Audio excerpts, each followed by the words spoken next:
Hello viewers, तो आज explain करने जा रहे हैं ऑल ऑफ अस का एपिसोड नंबर 2। वीडियो को लाइक करें और भी एपिसोड के एक्सप्लेनेशन पाने के लिए चैनल को सब्सक्राइब करें। Thank you.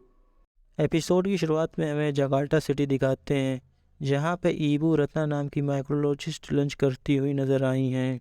और तभी वहां पे दो पुलिस वाले आते हैं और उन्हें अपने साथ लेके जाते हैं। और ऑफिसर्स बताते हैं कि एक इमरजेंसी आई है और वो लोग उन्हें एक लैब में लेके जा रहे हैं। और फिर ईबू रत्ना लैब में ईबो कोडिक नाम का वायरस देखती हैं। इस बारे में ईबू को काफ़ी ज़्यादा नॉलेज होता है और वह ऑफिसर्स बताते हैं वह इंसानों में काफ़ी ज़ोर से फैल रहा है। तब ईबू बताती है यह फंगल इंसानों के शरीर में ज़िंदा नहीं रह सकता।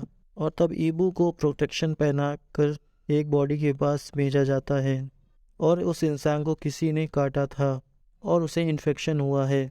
और फिर ईबू उसका मुंह चेक करती है और फिर उसे वह फंगल उसके मुंह में दिखाई देता है। और अब वह फंगल खुद को चेंज करके इंसानों के शरीर में रहने लगा है। और ये देख के ईबू काफ़ी डर जाती है और वहाँ से बाहर निकलती है। और वह ऑफिसर्स से बात करती है और वह काफ़ी डरी हुई होती है। और ऑफिसर बताते हैं कि उनके एक ऑफिसर के साथ यह हुआ है कि उसमें कुछ बदलाव आने लगे हैं और वह काफ़ी खूंखार भी बन गया था और उसने 3 लोगों को घायल भी किया। और अब उन तीनों का इलाज चल रहा है और साथ ही में उन्हें इन्फेक्शन का मेडिसिन या वैक्सीन चाहिए। और तब ईबू बताती है इस चीज़ का ना ही कोई मेडिसिन है ना ही कोई वैक्सीन है। और फिर ऑफिसर आगे क्या करना चाहिए यह पूछते हैं। और फिर ईबू बताती कि पूरे शहर को उड़ा देना चाहिए बम से, नहीं तो यह इन्फेक्शन पूरी दुनिया में फैल सकता है। और वह अपने परिवार के पास जाना चाहती है।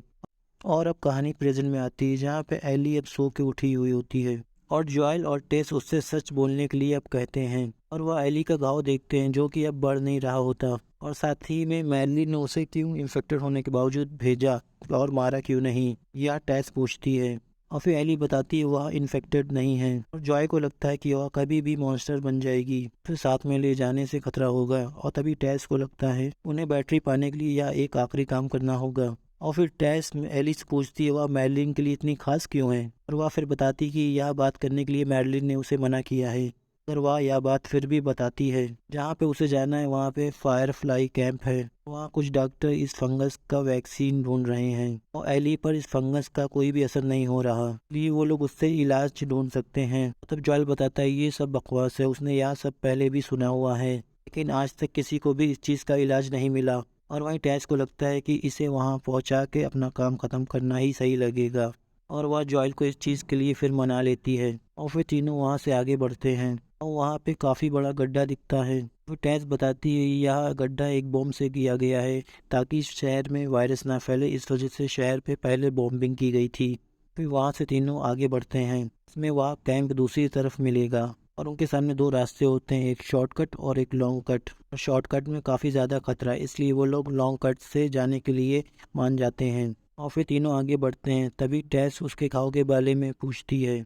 तब एली बताती है उसे एक मॉल देखना था, अंदर से कैसा है वह चीज़ उसे कभी पता ही नहीं थी। और वह अंदर गई थी और तभी एक मॉन्स्टर ने उस पर हमला किया और वो जख्मी हो गई। तब टेस बताती है एली काफ़ी ज़्यादा बहादुर है। और फिर एली बताती है वो एक अनाथ है और उसके पीछे कोई नहीं है। और फिर पास से मॉन्स्टर्स की आवाज़ आने लगती है। फिर वो लोग चुपचाप आगे बढ़ते हैं और फिर वो लोग वहाँ से एक बंद होटल में पहुँचते हैं और पानी के रास्ते से वो लोग दूसरी तरफ जाते हैं, मगर वहाँ पे रास्ता आगे बंद होता है। फिर टेस ऊपर चलकर दूसरा रास्ता ढूंढती है और फिर जॉयल और एली नीचे बात कर रहे होते हैं और एली काफ़ी ज़्यादा सवाल पूछती है। जॉयल उसे चुप रहने के लिए कहता है। फिर एली इन्फेक्टेड मॉन्स्टर्स के बारे में पूछती है और बताता है कि यह 1-2 महीने में मर जाते हैं लेकिन कई सारे 20 सालों से भी ज़्यादा जिंदा हैं और उसने कई सारे मॉन्स्टरों को भी मारा है। और फिर वहीं टेस आती है रास्ता ढूंढ के और फिर तीनों ऊपर आते हैं और वो लोग ऊपर आके देखते हैं तो कई सारे इन्फेक्टेड मॉन्स्टर्स उस रास्ते पे हैं, वो भी जिंदा। और फिर एली उनके बारे में पूछती है जिसमें टेस बताती है कि फंगल ज़मीन के होने के कारण वो लोग कनेक्टेड हैं। इसमें अगर किसी एक को भी कुछ हुआ तो बाकी मॉन्स्टर्स को भी वह चीज़ पता चल जाती है। और फिर एली समझ जाती है कि अब हमें दूसरा रास्ता ढूंढना पड़ेगा। और फिर तीनों एक म्यूजियम के रास्ते से अंदर घुसते हैं और अंदर उन्हें एक घायल आदमी मिलता है जो कि इन्फेक्टेड नहीं होता है, अगर मॉन्स्टर ने ही उसकी ऐसी हालत की होती है। और तभी टेस और जोएल समझ जाते हैं वहाँ पर मॉन्स्टर्स होंगे, इसलिए जोएल सबको चुप होके आगे बढ़ने के लिए कहता है। और फिर वो लोग ऊपर बढ़ते हैं। म्यूजियम पुराना होने के कारण टूट रहा होता है। जब वह लोग ऊपर बढ़ रहे होते हैं तभी वहाँ से मॉन्स्टर की आवाज़ आने लगती है और चारों तरफ से मॉन्स्टर उन्हें घेर लेते हैं और तीनों छुप जाते हैं। और फिर जोएल बताता है वो देख नहीं सकते, सिर्फ सुन सकते हैं। और तभी अचानक से जोएल के सामने एक मॉन्स्टर आ जाता है। अभी जोएल उन पर गोलियां चलाने लगता है मगर उनके शरीर पे गोलियों का कोई भी असर नहीं होता। फिर जोएल चुपचाप वहां आगे बढ़ता है लेकिन जूते की आवाज़ के कारण मॉन्स्टर फिर से हमला करने लगते हैं और फिर जोएल उनके मुंह को गोलियों से भून देता है और ख़त्म कर देता है। फिर वहाँ पे और भी मॉन्स्टर आते हैं। तब जोएल और टेस मिलकर उनके सिर को निशाना बनाते हैं और उड़ा देते हैं। और फिर टेस के पैर में चोट लग जाती है, साथ में एली के हाथ पे भी चोट लग जाती है। और फिर तीनों वहाँ पर छत पर आते हैं और आगे बढ़ते हैं।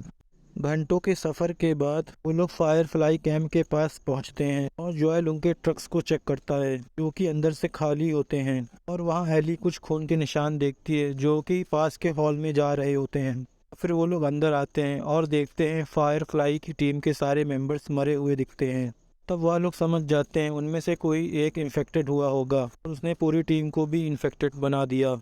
और टेस फिर वहाँ पे रेडियो ढूंढने लगती है। फिर एली बताती है कि मर्लिन ने बताया था कि फायरफ्लाइज की टीम वेस्ट की तरफ जा रही थी। तब जॉय समझ जाता है कि उन्हें अब यहाँ कुछ नहीं मिलेगा और वो अब वापस घर जाना चाहता है। और फिर टेस वापस जाने से मना करती है, वो अपनी ज़िंदगी ऐसे ही ख़त्म करना चाहती है, वह बताती है।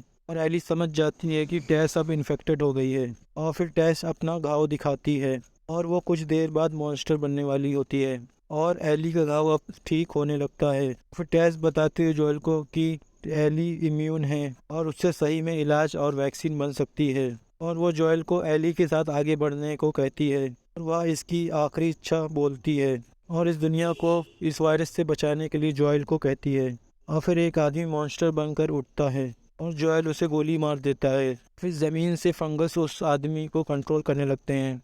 तभी इसी वजह से दूसरे लोग भी मॉन्स्टर बन जाते हैं और उठ जाते हैं।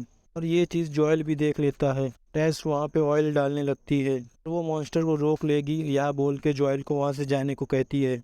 जोएल को वो अपनी आखिरी इच्छा पूरी करने को कहती है और फिर जोएल एली को लेके वहाँ से निकलता है। फिर उस हॉल में मॉन्स्टर्स आगे बढ़ते हैं और उसमें से एक मॉन्स्टर टेस को महसूस कर लेता है। और फिर जब वो करीब आ जाता है तब टेस लाइटर से आग जलाती है और इस चीज़ से काफ़ी बड़ा धमाका होता है। और बाहर धमाके की आवाज़ सुनकर एली और जोएल काफ़ी दुखी होते हैं और फिर वह दोनों वहाँ से आगे बढ़ते हैं। इसी के साथ यह एपिसोड ख़त्म होता है। प्लीज़ वीडियो को लाइक करें, चैनल को सब्सक्राइब करें। Thank you.